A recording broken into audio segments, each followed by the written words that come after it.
السلام علیکم ورحمۃ اللہ وبرکاتہ۔ الحمد للہ رب العالمین، الصلاۃ والسلام علی سید الانبیاء والمرسلین، اما بعد فاعوذ باللہ من الشیطان الرجیم، بسم اللہ الرحمن الرحیم۔ میرے عزیز بھائیو، آج سے ہم انشاءاللہ ناظرہ قرآن سیکھنے کی سیریز شروع کر رہے ہیں، جس میں ہم انشاءاللہ تعالی قرآن کو اس کے مخارج اور صفات کے ساتھ پڑھنے کی انشاءاللہ کوشش کریں گے، سیکھنے کی کوشش کریں گے۔ اللہ سے دعا ہے کہ اللہ مجھے بھی اور آپ کو بھی اس قرآن کو سیکھنے کی توفیق عطا فرمائیں۔ ہم میرے بھائیوں مسلمان ہیں، لیکن یہ بڑا افسوس سے کہنا پڑ رہا ہے، بڑا افسوس ہے کہ ہم بہت بڑی بڑی انجینئرز کی، ڈاکٹرز کی، ایم اے بی اے کی ڈگریاں تو حاصل کر لیتے ہیں، لیکن ہمیں اپنی کتاب جو اللہ رب العزت نے ہماری ہدایت و رشد کے لیے بھیجی ہے، اس کو ہمیں پڑھنا صحیح طریقے سے نہیں آتا، یہاں تک کہ ہم صحیح طریقے سے بسم اللہ بھی نہیں پڑھ سکتے، اور نماز جو ہے ہمارے دین کا بڑا اہم رکن ہے، اس کو بھی ہم صحیح طریقے سے ادا نہیں کر سکتے۔ جب اس کو ہم صحیح طریقے سے ادا نہیں کریں گے تو ہمارے بھائیوں آپ خود ہی بتائیں اس نماز کا ہمیں کیا فائدہ ہوگا۔ زبر پیش کے آگے پیچھے کرنے سے، حروف کے مخارج کے آگے پیچھے کرنے سے اور حروف کی صفات کو آگے پیچھے کرنے سے معنی میں فرق آ جاتا ہے۔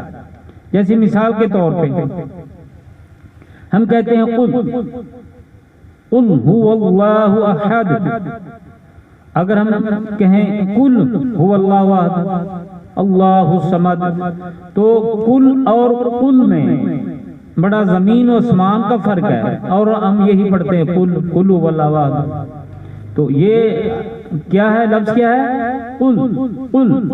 اس قاف کو نقطوں والا جو قاف ہے، ہم اس کو موٹا کرتے ہیں۔ اگر اس کو قل پڑھتے ہیں تو اس کا مطلب بنتا ہے کہہ دیجئے، اور اگر ہم اس کو قل کہیں گے چھوٹے کاف سے پڑھیں گے تو اس کا مطلب کیا ہوگا؟ اس کی معنی کیا ہوگا کہ کھا لیجیے۔ دیکھیں کتنا فرق پڑ گیا۔ تو اس لیے میرے عزیز بھائیوں، قرآن کو سیکھنا مخارج کے ساتھ اور ان حروف کی صفات کے ساتھ سیکھنا ہمارے لیے بہت ضروری ہے۔ تو الحمدللہ اللہ نے توفیق دی، اللہ کی توفیق کے ساتھ ہم یہ سیریز شروع کر رہے ہیں، اور تمام بھائیوں سے یہ التجا ہے، ریکویسٹ ہے کہ وہ یہ ساری سیریز باقاعدگی کے ساتھ دیکھیں، سنیں، پریکٹس کریں، اور جس طرح ہم انشاءاللہ پڑھائیں گے اللہ ہمیں بھی توفیق دے۔ آپ نے یہ دعا کرنی ہے تاکہ ہم اس کو چالو رکھ سکیں۔ آپ نے پڑھنا ہے انشاءاللہ، اس سے میرا بھی قرآن انشاءاللہ درست ہو جائے گا، اور آپ بھائیوں کا، تمام بہنوں کا قرآن بھی انشاءاللہ درست ہو جائے گا۔ میرے بھائیو، جس طرح یہ دنیا کے اندر ہمارے دیکھیں یہ ایک اصول ہے کہ جتنا بڑا بندہ ہوتا ہے، جتنے بڑے عہدے پہ وہ فائز ہوتا ہے، تو اس کو اتنا ہم پروٹوکول دیتے ہیں، اس کا ادب کرتے ہیں، زیادہ ادب کرتے ہیں۔ اسی طرح میرے بھائیو، یہ قرآن مجید، فرقان حمید، جتنی بھی آسمانی کتابیں ہیں، ان سب سے اس کا مرتبہ اونچا ہے۔ یہ بڑے ادب والی کتاب ہے، ہمارے لیے ایک ضابطہ حیات ہے، اور اس میں ہمارے زندگی گزارنے کے تمام طریقے، معاشرہ ایک اچھا معاشرہ کس طرح بن سکتا ہے، ہم تجارت اچھی کس طرح کر سکتے ہیں، یہ سارے اصول جو ہیں رہنے سہنے کے، ازدواجیت کے، رشتہ داروں کے، جتنے بھی یہ رہنے کے دنیا میں رہنے کے اصول ہیں، اس قرآن مجید فرقان حمید میں اللہ رب العزت نے ہمیں بتا دیے۔ تو اس کی تلاوت کے بھی کچھ آداب ہیں، تو آج ہم انشاءاللہ یہ آداب سیکھیں گے کہ قرآن مجید کی تلاوت کے آداب کیا ہیں۔ تو سب سے پہلے تو یہ ہمارے ذہن میں ہونا چاہیے کہ ہم قرآن کو اس نیت سے پڑھ رہے ہیں کہ ہمیں اجر ملے اور اللہ ہمیں ثواب دیں۔ اگر یہ نیت ہوگی کہ میں اس کو ذرا اچھے طریقے سے پڑھ لوں، تلاوت اچھی کروں گا، میری آواز بڑی اچھی ہوگی، اس کو بڑے اچھے طریقے سے پڑھوں گا تو لوگ واہ واہ کریں گے، تو میرے بھائیوں پھر ہمیں اس کا کوئی فائدہ نہیں ہوگا۔ یا تلاوتیں کر کر کے اچھی آواز بناؤں گا، لوگوں کو سناؤں گا، پیسے کماؤں گا، تو یہ بھی ہمارے لیے، یعنی اس کو دنیا کا مقصد بنا لینا، یہ بھی ہمارے لیے مفید نہیں ہوگا۔ لیکن ہم اس کو جب نیت ثواب کی نیت سے پڑھیں گے، ثواب کی نیت سے اس کو آگے پہنچائیں گے، تو انشاءاللہ ہمیں اللہ رب العزت دنیا بھی دیں گے اور انشاءاللہ ہماری آخرت بھی بہتر کریں گے۔ تو قرآن مجید فرقان حمید کو پڑھنے سے پہلے ہمیں اعوذ باللہ من الشیطان الرجیم ضرور پڑھ لینا چاہیے۔